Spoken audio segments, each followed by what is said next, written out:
All right, welcome to Halitics. I'm Hal Ginsberg. So glad to be talking to you today. It is Wednesday. I was in trouble. Juneteenth. It is the 19th of June. This is a day we celebrate the liberation of the slaves, the black slaves that were held in this country in bondage for centuries. One of the great evils throughout human history, one of the most horrible things that was done by one group of people to another, and we were able, through a bloody war, to finally end this despicable crime against humanity. So we do celebrate it Juneteenth. What is Juneteenth? This is from the National Museum of African American History and Culture from the Smithsonian. I do note I have been usually pretty much every day talking about the Palestinian people. I will continue to center their struggles, but this is a day that we talk about how terribly Americans writ large, the American political establishment, the American individual treated and continues in many cases to treat black people. So I thought that was important that we talk about that today, at least to start the conversation on Juneteenth. If you want to join me, 240-242-5646. I will focus on other topics as well. We won't only discuss Juneteenth, but I did want to at least open with it because it is really important that we center the challenges that are facing the descendants of slaves, American descendants of slaves, as ADOS calls it. And so I'm not an expert. I had some understanding of why June 19th was chosen as this day. It is a holiday, a national holiday. And I think that's a really good thing. I don't think it should just be sort of pushed to the side or just people mention it, like some other days like a Cinco de Mayo or a St. Patty's Day, St. Patrick's Day. This is a little more significant, and certainly in American history.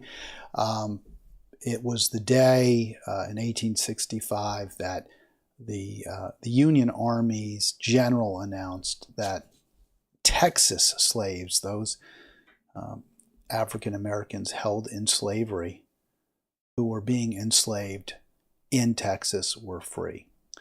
And it was celebrated that day to, 100 and, I don't know what my math is, 159 years ago, I think, is how long ago we're talking now. So,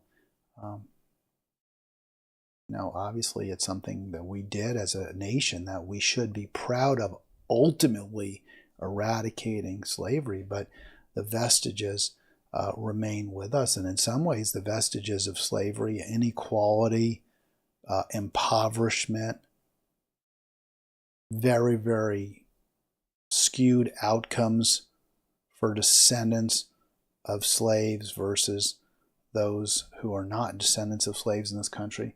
So something we really need to bear in mind, and we need our policy to address this problem. It's interesting to me, and I haven't really spent a lot of time thinking about this, but one of the evidence that is presented that people of color, African Americans, are doing better, that we've moved past slavery. One of the arguments is, well, look, and I've made this argument too. I've said, hey, we elected a black president. I mean, that's a big deal, right? And it is. It's not something that we should pretend didn't happen or minimize or diminish. But it is interesting, isn't it, that black president that we elected is not an American descendant of slaves. President Obama's father was a Kenyan man, a professor, I believe, from Kenya. And his mom was, or is still, she's still alive, I believe, is white. So we haven't ever elected a descendant of slaves. The First Lady, a descendant of slaves, but the president not. So it's kind of interesting, isn't it, that even in this area, which is momentous, that the most powerful person in the world is an American, a Black American, an African American, but not a descendant of slaves. I thought this quote from Faulkner was really relevant. The past is never dead. It's not even past, because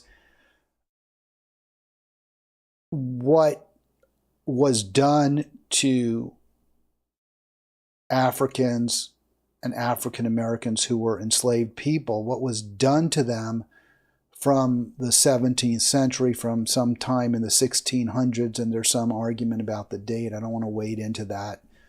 When, sort of chattel slavery on the American model began, but it was unquestionably and arguably during the 17th century and did not end until more than halfway through the 19th. So over 200 years of slavery, more slavery in this country, more years of slavery based on race, based on descent, based on color than without slavery. And that past remains with us, and we again see it so clearly in unequal outcomes, unequal conditions, much higher poverty rates, lower income rates, much lower rates of wealth accumulation. So these are all, I don't want to say challenges, these are all injustices that we have not overcome. And some have become worse. The injustice of poverty and of inequality, of massive inequality, great wealth for a few, including a few African Americans, juxtaposed against great poverty for many, a disproportionate number of whom are African American. That crime has become worse since the civil rights era. That crime has become worse under presidents since President LBJ. In fact, it's become worse since President FDR. As a matter of fact, even before the civil rights era, inequality in terms of actual wealth and in terms of actual income has gotten worse since the 1940s. So that is a past that not only is not dead in terms of slavery, but the implications of it have actually, again, become more serious. So, folks know what my, solution, and it's not a perfect solution. It wouldn't solve every problem, and certainly not with respect to racism and the legacy of the crime, the atrocity of the transatlantic slave trade and of slavery in this country, of enslaving people, stealing their labor, raping them, beating them, killing them. That crime against humanity, not one possible, dynamic will address it. But, my first go-to, and it remains the same, is at least let's guarantee everyone in this country has enough and no one has too much. And that, to me, would be a pretty important, pretty significant step forward.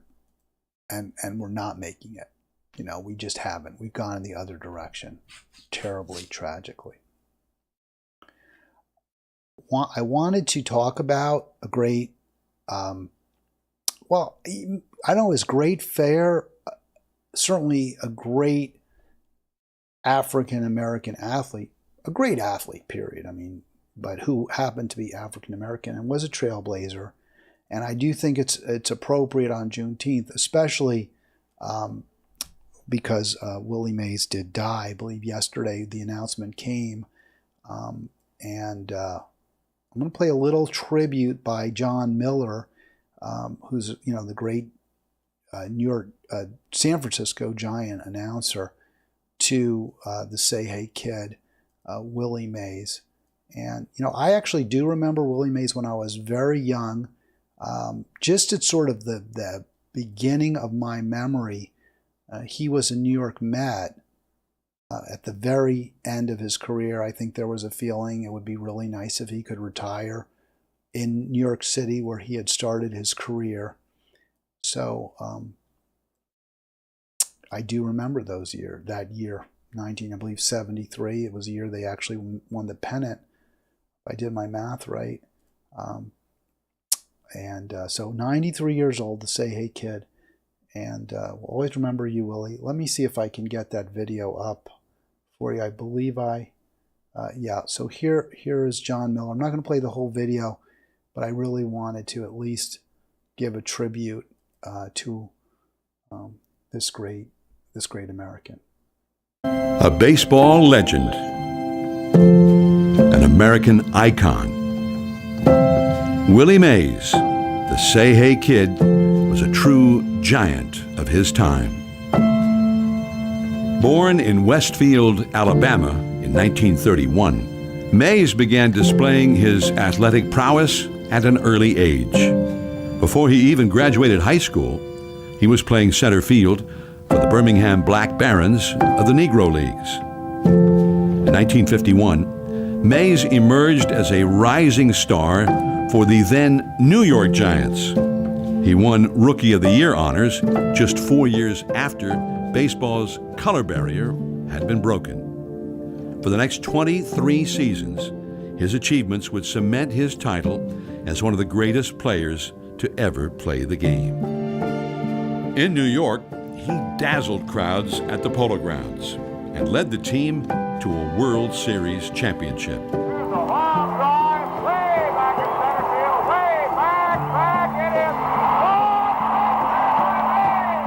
His charisma and joyfulness were infectious. He was often seen playing stickball with kids in the neighborhood. When the Giants moved west in 1958, he brought his exciting brand of baseball to a new audience in San Francisco. All right, so I'll stop it there. It goes on for another couple minutes. And I do urge you, if you're interested, to definitely check that video out. You can find it on YouTube.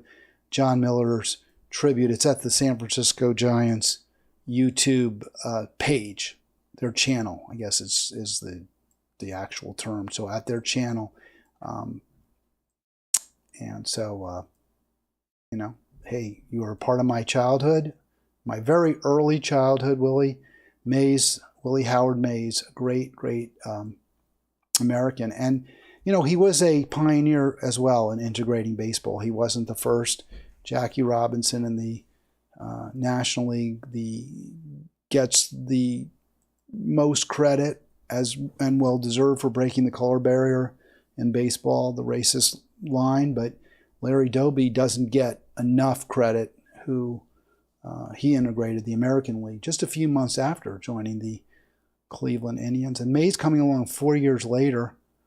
So he wasn't the first Giant who was African American. I think that was Monty Irvin, but he and Irvin were friends. I know Irvin helped Willie Mays.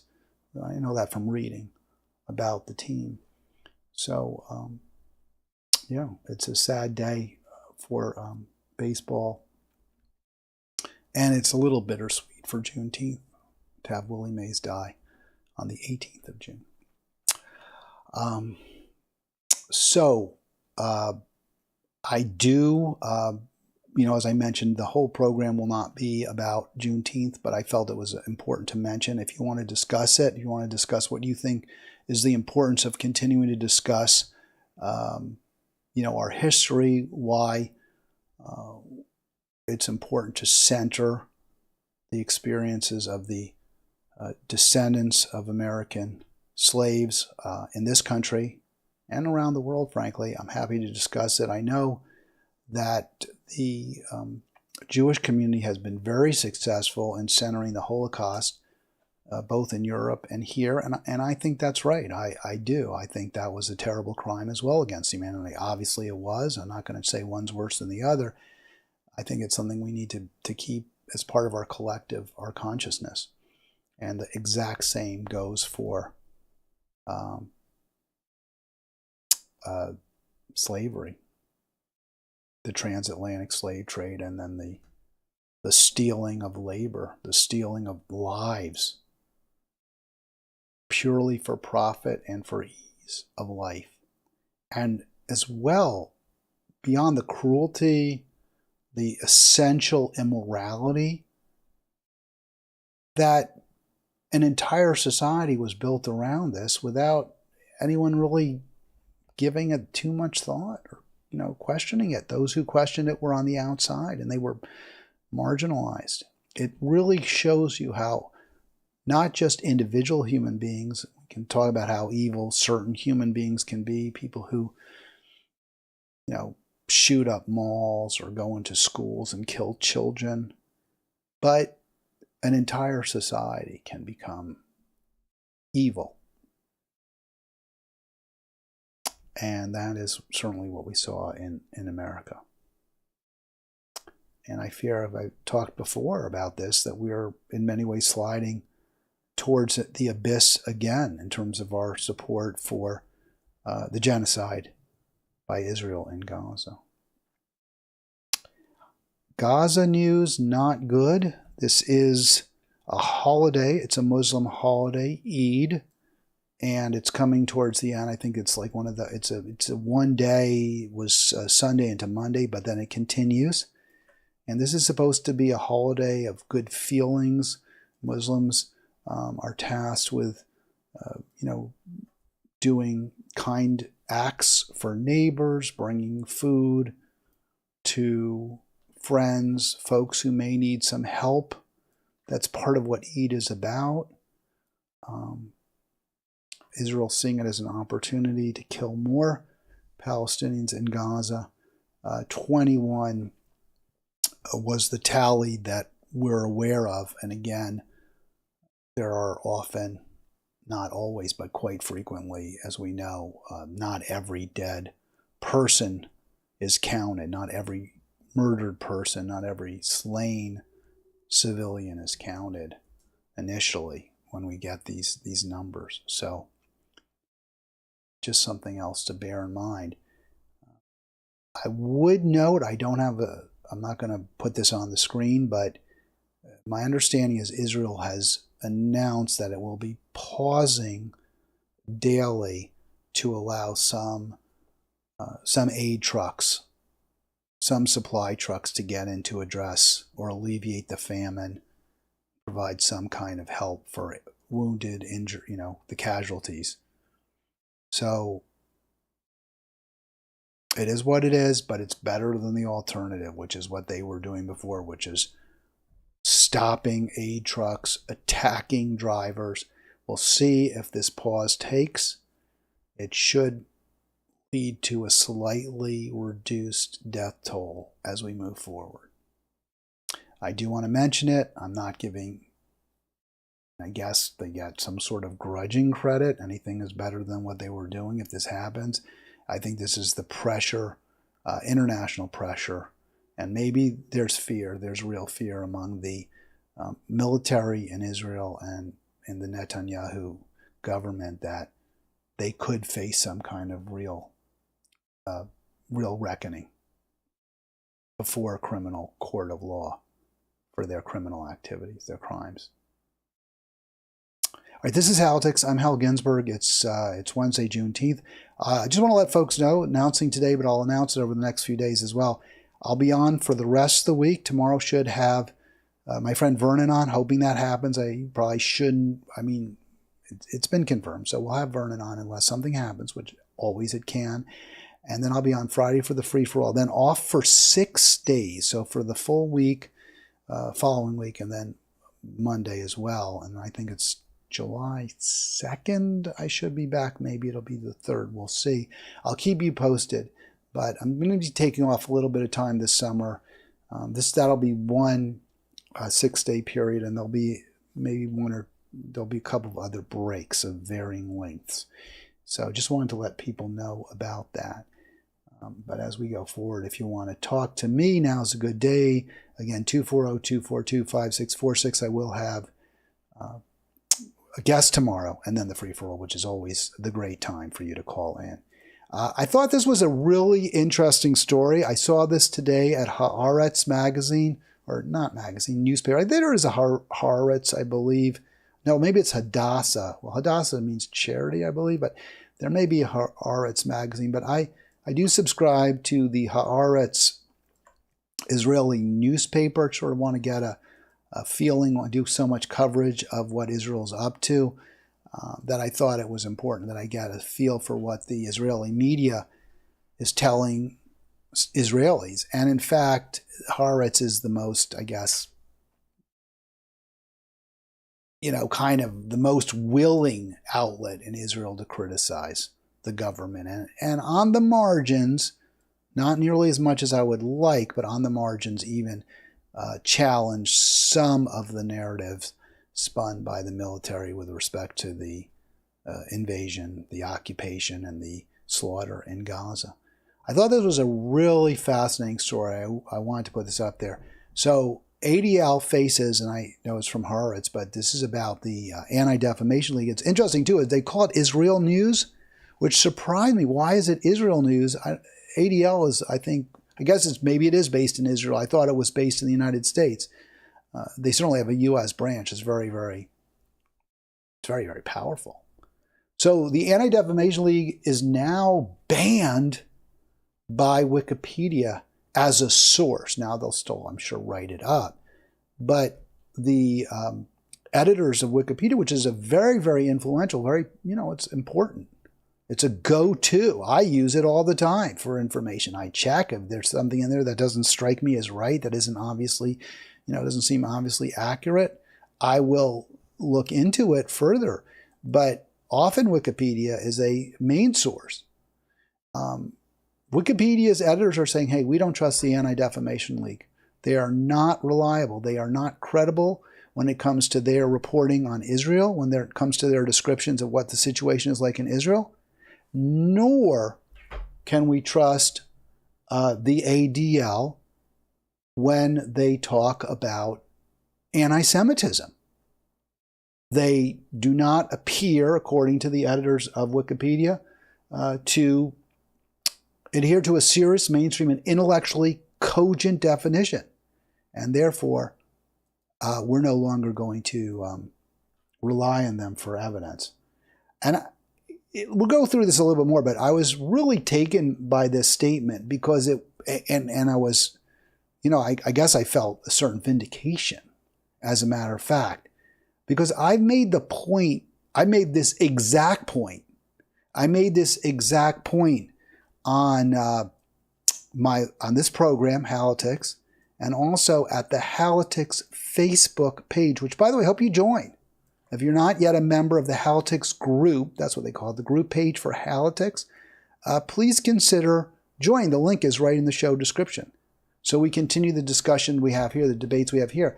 This is something I posted just a few days ago, but I was challenging a contributor to this program who was arguing that, well, there's definitely been an increase in anti-Semitism. This all arose out of my criticism of AOC for her anti-Semitism panel. Remember she held that panel with, I think it was an ADL rep and also another perhaps slightly to the left of the ADL organization, but also a staunch Zionist.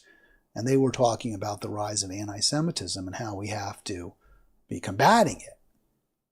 And I took umbrage at that entire event, at the 30-plus minutes that AOC devoted to centering claims of anti-Semitism that I did not feel were proven. The examples did not strike me as particularly powerful. And there was an awful lot of conflation of anti-Zionism and anti-Semitism. And I don't believe they're anywhere near the same thing. So I was critical of this. And there was pushback, and one person said, what are you saying? There isn't more anti-Semitic acts? And I actually didn't say that, and that wasn't my point. My point wasn't that there may not be a rise in anti-Semitism. My point was, these aren't the people I would talk to about it. And I don't think this is the biggest problem we face. And I think to the extent there is a rise in anti-Semitism, we can understand it better in light of Israel's actions and the insistence by many Zionists that anti-Zionism is anti-Semitism. So here's what I wrote.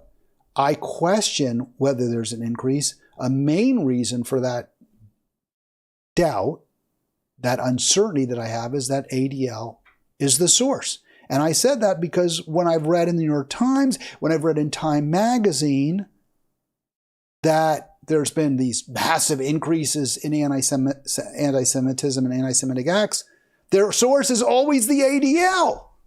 The ADL is a self-appointed arbiter of what's anti-Semitism. And what Wikipedia is telling us, exactly what I said. They're not reliable. They're not credible. We can't believe them. They're biased. So I do feel vindicated. And when you read on social media, you hear from your friends that we're facing this terrible outbreak of anti-Semitism, I would be skeptical. Now, you want to be nice to people. You don't want to insult them or treat them like they're stupid.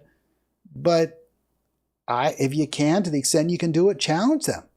The evidence doesn't support that claim. The source comes from the ADL, which has been determined by what I believe to be as a very reliable media outlet. Not perfect, no outlet is, but what they have concluded is what I've concluded. The ADL is not reliable. It's not reliable on the Israeli-Palestinian conflict. It's not reliable on the topic of anti-Semitism. It's just that simple.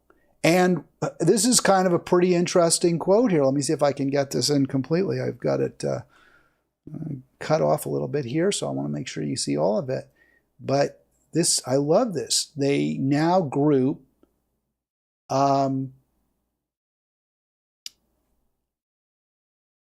ADL, Anti-Defamation League, with other sources that are equally unreliable or are even worse, considered sources of propaganda or misinformation. Those include the National Enquirer, Newsmax, and I was interested to see Occupy Democrats. I'm not surprised. I mean, I think the big issue with Occupy Democrats is they continue to insist that Trump conspired with Russia in the lead up to the 2016 election, and that he may be doing so now without any source for that, without any evidence, even though what evidence there did exist, such as the Steele dossier, has been debunked. So there it is. ADL not reliable. ADL tells you things aren't so bad in Gaza. Israel's doing what it can to minimize civilian casualties.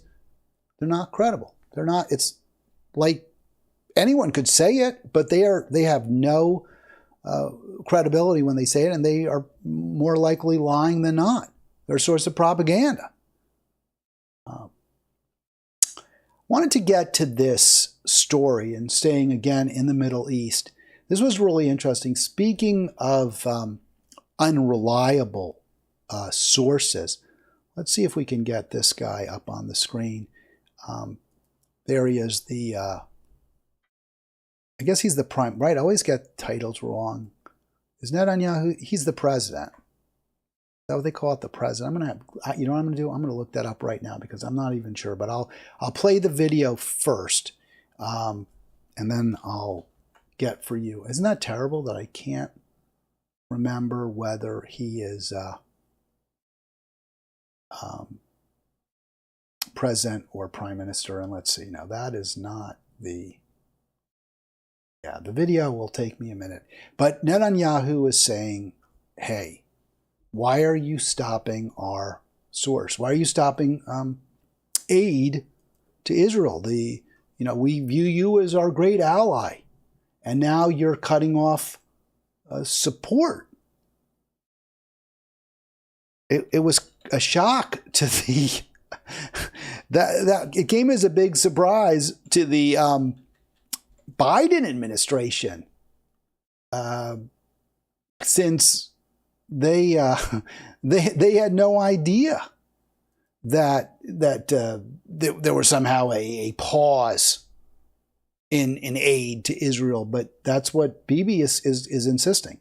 So we'll get that up for you now. I had it on a video. I missed the unfortunately missed the exact spot for it here. So we'll just get you the whole video up. And yeah, what did I call him? There it is, Prime Minister. I would have known that if it's so confusing because say France has a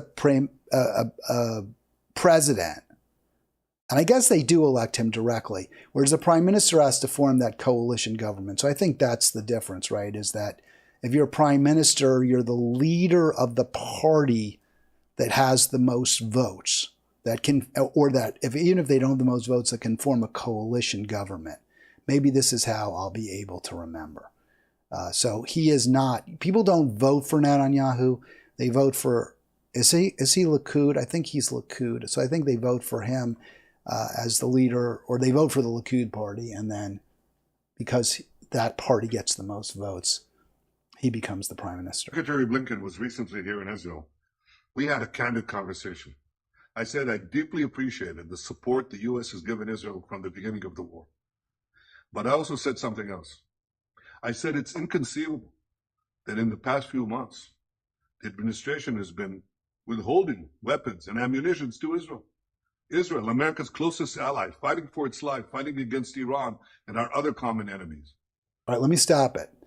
So it's very interesting to me. Netanyahu, is whining here. You cut off. How could you cut off military support for us when we're fighting against Iran? Well, the big reason for the military supplying that we keep providing supplies is to kill Gazans. He doesn't mention that. He says because we're fighting Iran and our other common enemies. But I don't think most Americans would categorize, well, I wouldn't categorize Iran as a common enemy, but I certainly wouldn't categorize Hamas or the Palestinians as a common enemy, and I don't think most Americans would. So Netanyahu, of course, tries to finesse that by saying it's not about Gaza, even though it most certainly is. That's where the that's where the Israeli military is. That's where our supplies are going. But Netanyahu, for whatever reason, saying we've cut off aid. Secretary Blinken assured me that the administration is working day and night to remove these bottlenecks. So he's saying there's bottlenecks that Blinken is insisting that we're going to remove. I hope that's the case. It should be the case.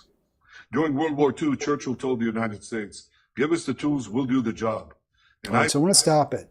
Again, invoking the Nazis, right? World War II.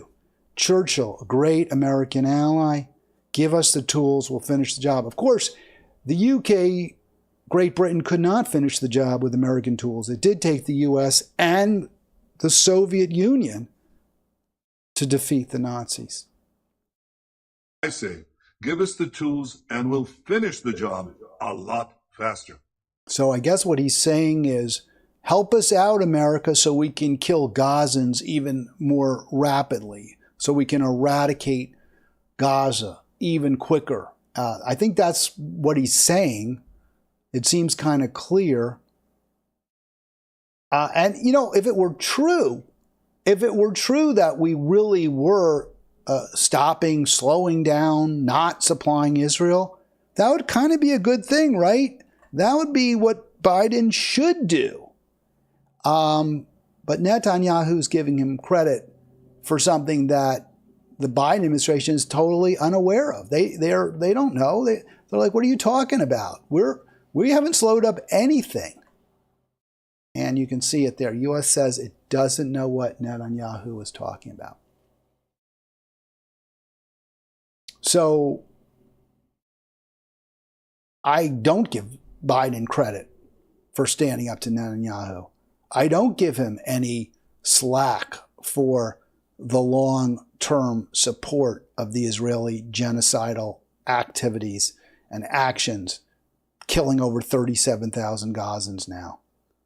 I give him nothing but criticism, harsh, remorseless criticism for supporting genocide.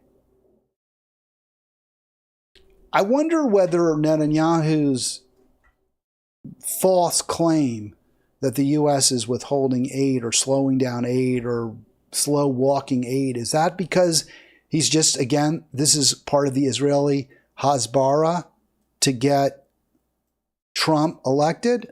Certainly seems plausible, doesn't it? That this is designed to activate maybe Jewish billionaires, pro-Zionist billionaires, I should say, not necessarily Jewish, Zionist billionaires, to donate more to Trump, to put more pressure on the White House. I mean, you got to wonder what's behind that, since it's clearly BS. On the other hand, there are some communications problems, shall we say, between Israel and the United States. The United States saying that Israel's all in for a ceasefire. They've already approved it, said both Joe Biden and Anthony Blinken. The only holdup is Hamas when it comes to that ceasefire proposal. And we know that isn't true. Netanyahu has flat out said it's not true.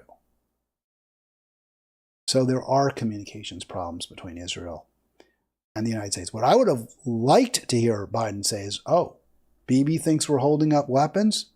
Okay, well, let's do it. We're going to do it. We can't continue as a nation to support this evil. That would be a real eye-opener. That would be a reason to support Biden. So far, he hasn't given us any.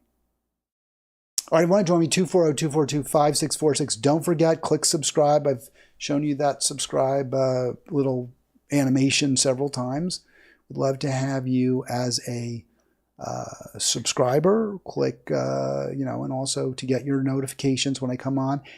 I would note we continue to see slow growth, but growth in the channel, and I'm good with that. I mean, I prefer fast growth, but I certainly prefer slow growth to no growth. Speaking of no growth, that wasn't really planned, like that segue, that transition wasn't really planned. I was really interested. I called this show today, really the topic, the thumbnail for the YouTube video is what's behind Europe's movement. Why is Europe shifting right, or what's behind the rightward lurch in Europe. I saw this video. I thought they did a kind of a nice job. I want to play a few snippets from it, maybe a little bit more than a few snippets, because Schellenberger, who is a righty, along with Suave, who's a libertarian, actually do describe the dynamic, but they don't, at least in my opinion, get to what's fundamentally, what's the ultimate failure of the left, or the more left parties in Europe, and why France especially, but other countries are much more seemingly willing to, and much more open to, and in some cases voting for, and perhaps electing for the government right-wing parties. All right, here we go. And you say that, whatever one thinks about the policies or what the surging right-leaning parties want to do, the responsibility for getting to this point is really on the existing left-wing governments of Europe and other places that have allowed a lot of dissatisfaction to take hold. What do you mean by that? All right, so let me stop it there. So I really like that framing. I want to also just make another comment. But this is about Europe's, you can see the title right there, From Rising, Europe's March Right. This was Brianna Joy Gray's program. She's no longer on it. I don't know that he has a regular co-host. They've got that gentleman there. I don't know who he is, who's supposed to be, I guess, more to the left of Suave. The show isn't nearly as good. They have a good guest. Schellenberger's interesting. Again, he's not my politics, but he raises some interesting points, which we'll delve into more deeply, and some of the areas where he misses the most important part of Europe's lurch rightward, or march right, or movement right, whatever you want to call it. But the program has really taken a deep dive since, steep dive, I guess, a drop since Brianna Joy Gray left it. It's just not as good. She clearly was she's an excellent host, and they miss her. Oh, there we go. So let me get back to that video. I hope I didn't lose the whole thread. Let's try it again. And you say that, whatever one thinks about the policies or what the surging right-leaning parties want to do, the responsibility for getting to this point is really on the existing left-wing governments of Europe and other places that have allowed a lot of dissatisfaction to take hold. What do you mean by that? Well, and I just want to say, we already heard that, but I agree with that. It was worth hearing again, because what Suave does is what I've been saying. If we are seeing fascism in countries, if we're seeing neo-fascistic parties, if we are seeing these kind of cults of personality, it's the direct result of the failure of the left to address poor, struggling, and working people and their concerns, to remedy those concerns. That's why I get so frustrated with all the talk about how evil Trump is and how bad Trump is. Trump is a symptom of an establishment in this country that has decided they don't care about working people's condition, that working people are there to be exploited, to be worked to death, to be treated purely as consumers, and to be demanded their vote. And that's it. And that's why we have a Trump. So when there's all the focus is on how evil Trump is, I get frustrated, I get angry, I get resentful, because that's not the real story. The real story is the betrayal of working people by the Democratic Party. And in Europe, we're seeing a similar dynamic, as Schellenberger will explain. Sure. Well, I was pointing in particular to policies around migration and energy, which really have been driven by the progressive left in Europe. And right, so let me stop that. So migration is just the movement of workers within the EU or from outside the EU. And this was a big reason for Brexit. There was a sense in England, I don't know how completely accurate it was, but that immigrants were suppressing wages in the UK. The way you deal with this, if you are a responsive, democratic, small d democratic government, is you make sure that whatever pain has to be shared is shared with the wealthiest taking the big hit. So if, yes, maybe there is an influx of laborers because of unrest abroad, or because of the expansion eastward of NATO and the movement of the former Soviet Union into Ukraine, or because of Middle Eastern unrest, or what have you. So you have people moving to because of their climate refugees, right?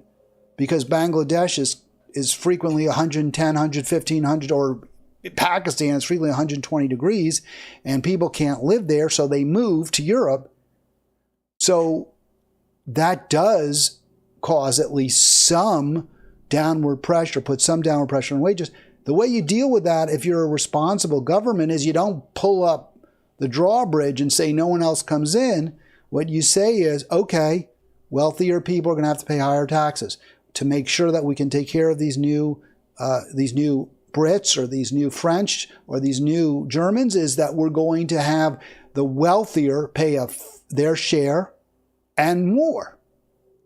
We're going to reduce wealth and income inequality, so that if we do ultimately also have to hit up the workers in our country, they're going to know that the pain has already been felt, and it's been felt by the richest. There'll be a lot less resentment, a lot less anger. People are much more willing to shoulder a burden if they know that burden is being fairly shouldered by everybody.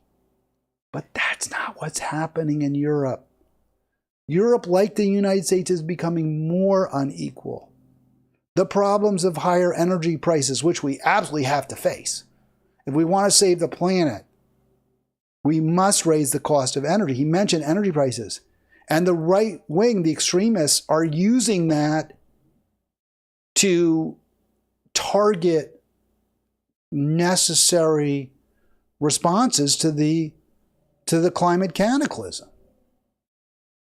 But it resonates because poor, struggling, and working and middle-class people in Europe know they're paying higher prices for fuel, for energy, and maybe the rich are too, but they can easily afford it. And they're paying themselves more. And the oil and gas concerns that are profiting from higher energy prices to a degree, they're profiting from it, those higher profits are running and going right into the pockets of the wealthy. All of this makes the right wing more attractive, more appealing. The way you confront that, the way you stop that, is you make sure that the pain from higher energy prices, which we need to protect the planet, right? We have to, or higher gas, coal, electricity costs that isn't clean, green energy, that it's borne by the elites. This is the opposite of what the European left has done. And it makes you realize they're not left. Just like the costs of war are being borne by poor, struggling, working people, not the elites. And that's the choice of the European government, the European presidents, people like Macron. And again, it makes you realize they're not left. Of course, as an outsider, you want to be sensitive to the differences in Europe and the United States. Robbie, what's so striking is how similar the political dynamics here in Europe are to the United States. It's an incredibly similar shift. You see migration being one of the biggest issues among voters, certainly after the economy and inflation, but recognizing that maybe there's less that the politicians can do about that or position other than use rhetoric. But certainly you see a very similar reaction. What gets called far right in Europe is very similar to what we would call the Trump or MAGA wing of the Republican Party in the United States, with the center right in Europe represented in what you might consider the never Trump Democrat or never Trump Republicans or the neoconservative Republicans.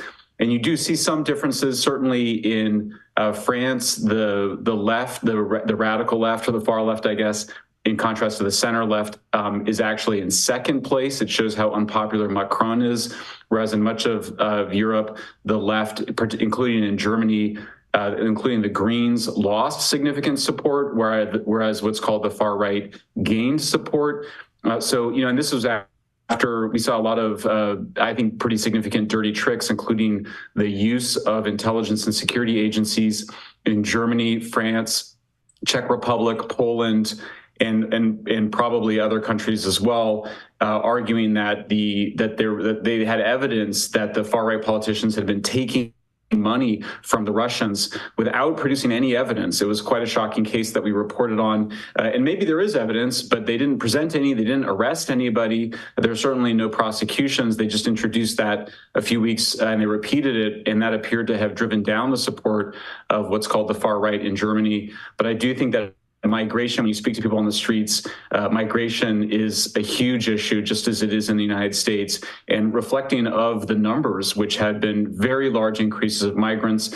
And Europe, by all accounts, has done a poorer job of integrating, of assimilating immigrants than the United States. All right, I'm going to just stop there because he just goes on. And everything he's saying there, I think, is fair, except that he's blaming the move. He's attributing, because he supports it, I think Schellenberger does, he's attributing the movement right mainly to specific policies that have harmed working class and middle class Europeans without addressing the real issue, which is growing wealth and income inequality. People will put up with a lot if they feel, again, if everyone's in the same boat.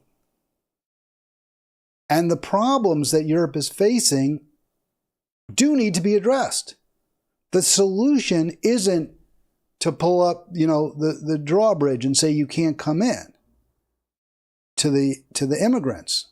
The solution is maybe we should have less movement within the EU. I can understand that, maybe. But I greatly prefer to limit or reduce capital movement as opposed to people movement. I think people should be free to move around, but I don't think people should be free to move around huge corporations and factories that employ people. That's a different issue altogether. And governments who have recognize the responsibility of their people will prevent the loss of job centers, prevent the loss of good working class and manufacturing type jobs. That EU has failed. That the European Union has not stopped. And that's the real reason for the rise of the right. Yes, economic conditions are worsening for many Euros, but if it weren't for the fact that all of the burden that should be faced by the countries there is being heaped on the workers. And that's the problem. Schellenberger won't talk about it because he supports inequality. He supports a hierarchical structure, just like Trump does, just like the right wing here does. But Democrats here should know better. Social Democrats in France should know better. Social Democrats in Germany should know better. I was interested and pleased to learn that from Schellenberger that at least in France, the communists are doing better. They're not to blame for the problems. The Greens may be somewhat complicit. And I think there's also now a real reaction against environmentalists who the right has successfully smeared as anti-progress, as preventing growth, which isn't completely untrue. Sure, if you want to stop the climate crisis, we have to make fossil fuels more expensive. We have to move towards clean green energy, which will be more expensive, at least in the short run in some cases. But we have to do it. What governments need to do is, find out ways that we can have a shift that will lead to a growing economy, and the growth will benefit working people. Europe hasn't done that.